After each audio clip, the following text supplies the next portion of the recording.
Assalamualaikum. Kita kembali di kelas sains tahun 2. Pastikan kamu telah bersedia dengan buku teks sains tahun 2 dan juga buku aktiviti sains tahun 2. Baik, sekarang perhatikan gambar rajah ini. Apa yang dapat kamu lihat? Ya, betul.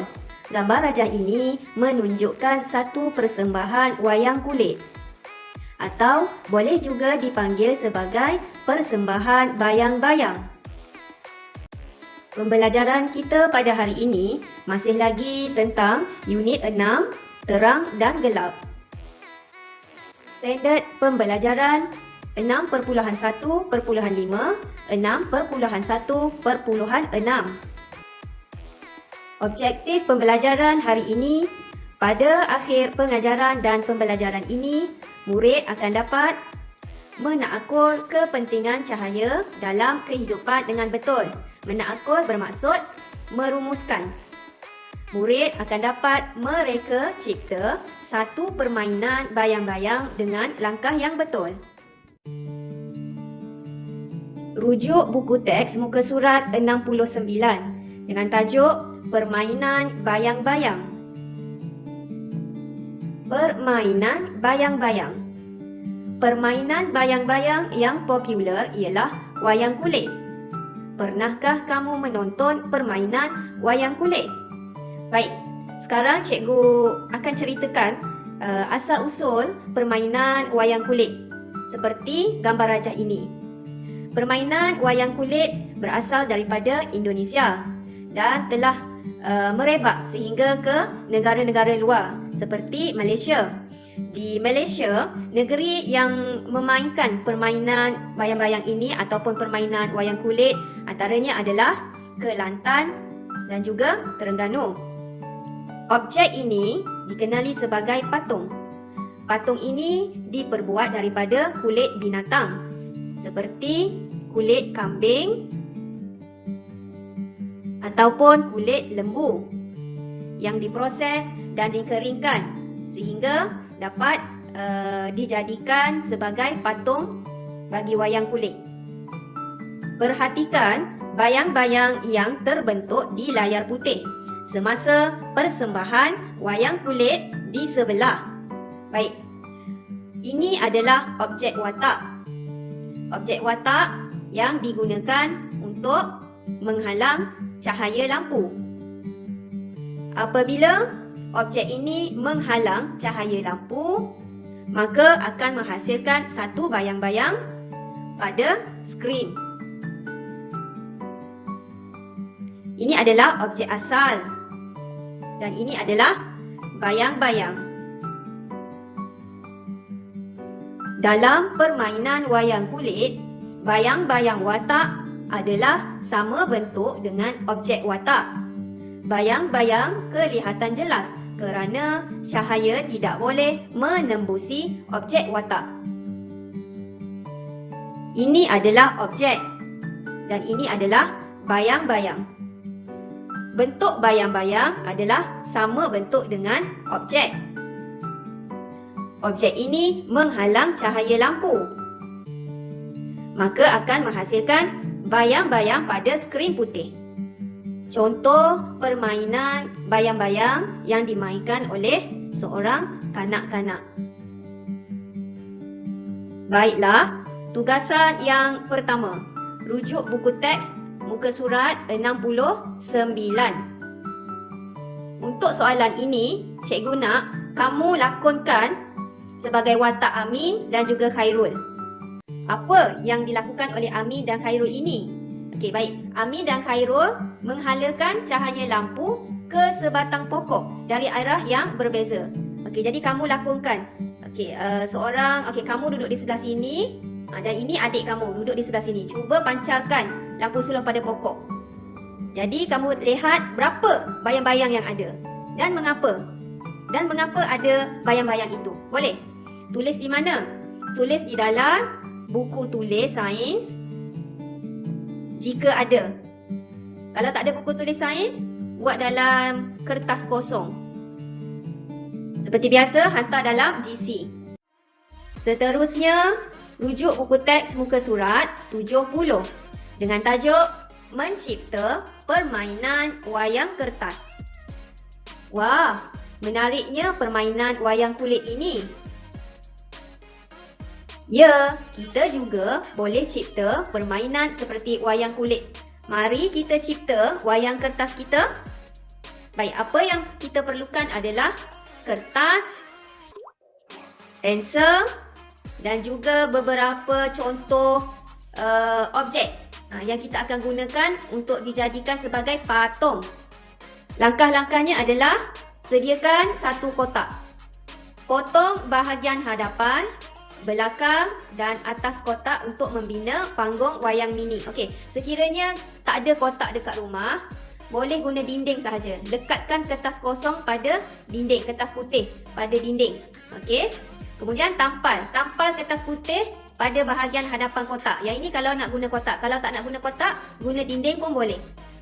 Yang ketiga, surih gambar haiwan dan gunting. Okey, surih ni maksudnya tekap. Tekap gambar. Okey, kalau tak nak lukis gambar binatang, kamu boleh lukis gambar tumbuhan ataupun bunga ataupun apa-apa sahaja gambar yang kamu suka, macam dinosaur ataupun apa lagi, bulldozer ataupun lori. Okey, asalkan dapat membentuk satu patung seperti yang cikgu bulatkan ini. Kemudian patung kertas tadi lekatkan pada lidi, batang lidi. Langkah seterusnya, dah siap patung kertas tadi yang ditampal pada lidi, cucuk watak kertas pada tanah liat. Okey, baik. Yang ini kalau menggunakan kotak. Kalau tak nak guna tanah liat, kamu boleh pegang dengan tangan sahaja. Tak nak guna tanah liat, tak apa. Boleh guna tangan. Pegang lidi tersebut dengan tangan. Okey. Akhir sekali, buat apa? Pasang lampu suluh dan mainkan watak. Lampu suluh di belakang, kemudian objek patung kertas tadi, kemudian terbentuklah bayang-bayang pada kertas putih. Baik, sekarang bersedia dengan buku aktiviti. Tugasan yang kedua. Mereka cipta permainan bayang-bayang. Apa yang perlu kamu lakukan adalah menulis nombor urutan yang betul bagi langkah mereka cipta permainan bayang-bayang. Terdapat 6 langkah di sini. A, B, C, D, E, F. Jadi, mari kita tentukan yang manakah langkah pertama sehingga langkah ke-6. Baik, langkah yang pertama adalah, ya, betul, menyediakan alat dan bahan. Okey, ini langkah yang pertama. Langkah yang kedua, ya, dengan menggunakan pensel, kita buat lakaran objek. Ini langkah yang kedua. Kemudian langkah yang ketiga, surih dan gunting bentuk objek. Tekap. Dah siap lukis, kemudian tekap pada kertas yang kedua. Untuk dijadikan apa? Untuk dijadikan sebagai patung. Okey, baik. Dah gunting. Kemudian lekatkan. Ya, lekatkan objek pada lidi. Ini langkah yang keempat. Kemudian langkah yang kelima. Ya, betul. Dekatkan objek pada dinding ataupun pada skrin putih. Akhir sekali kita buat apa? Akhir sekali kita, ya, nyalakan lampu. Ini langkah yang terakhir. Langkah ke-6. Baik, bagus. Baik, tugasan seterusnya adalah tugasan yang ketiga, di mana kamu perlu menghasilkan satu permainan bayang-bayang yang kamu reka sendiri. Okey, untuk aktiviti ini, kamu perlu rujuk dengan buku teks muka surat 70. Okey, ikut langkah-langkah bagaimana untuk membuat patung kertas. Okey, patung kertas. Kemudian seperti biasa, dah siap patung kertas, hantar di dalam Google Classroom. Rujuk buku teks muka surat 71. Rekreasi sains. Bayang-bayang seni tangan. Pelbagai corak bayang-bayang yang boleh dihasilkan dengan menggunakan tangan. Hasilkan bayang-bayang di bawah dengan menggunakan lampu suluh. Baik, selain daripada menghasilkan mencipta bayang-bayang dengan menggunakan patung kertas, kamu juga boleh menggunakan tangan sendiri untuk mencipta bayang-bayang.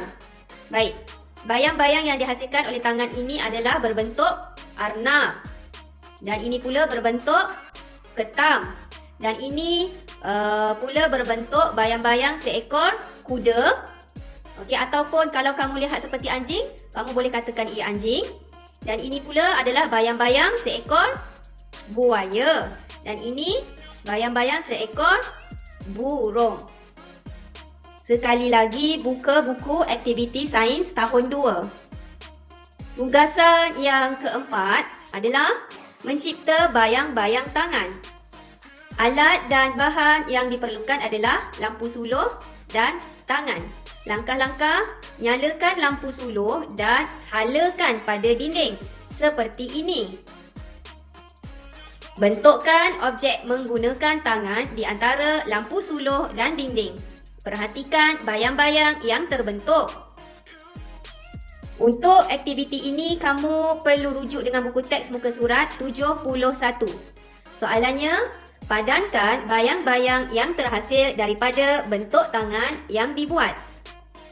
Baik, untuk tangan yang pertama, bayang-bayang yang kelihatan adalah seperti seekor ketam. Kemudian bentuk tangan yang kedua, bayang-bayangnya kelihatan seperti seekor kuda. Dan bentuk tangan yang ketiga, bayang-bayangnya kelihatan seperti seekor burung. Okey, bagus. Seperti biasa, hantar keempat-empat tugasan tadi di mana? Di Google Classroom Sains tahun 2 masing-masing. Sekian, terima kasih. Bye. Assalamualaikum warahmatullahi wabarakatuh.